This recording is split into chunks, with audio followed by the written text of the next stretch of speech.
So over the past 2 years, working with Eddie, doing a lot of conversations with Glenn Doherty back in the day, I really wanted to start changing the way I was striking. I was reading a lot of books, and what I mean by striking, like striking the target, going after them.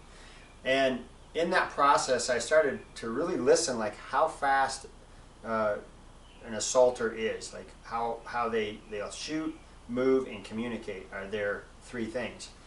Obviously, we want to do that too. We're not so much into communication as hunters, but shooting and moving is very key, and shooting is very key as well.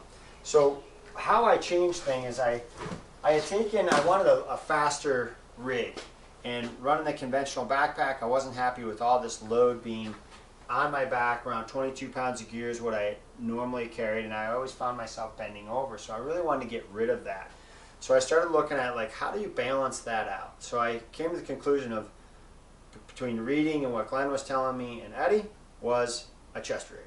So a chest rig is something that carries a lot of gear on your ready, and I'll get into that later, but meaning the gear that I choose.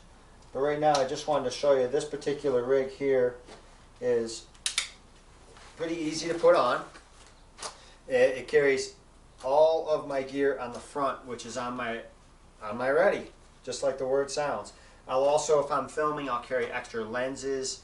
I can carry my ghillie and other gear in the back. On the back, I basically wanted something that was tight to the back but had a few pockets, so I can carry my tripod, my Swarovski 65 millimeter, very lightweight, and travels very nice in the backcountry. So I'll run this and my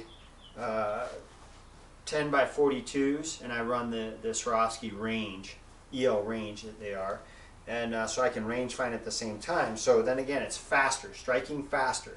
This allows me to move, stay more balanced from front to back, and I've modified this myself, the back piece, but this actually I got from Eddie.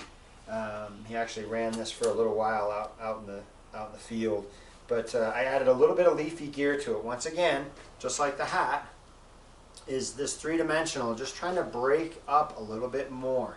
So by the time you have a hat on and you have, you know, your bow, I'll run some of this three-dimensional man-made stuff, and then I'll also run the synthetic jute that doesn't have that odor.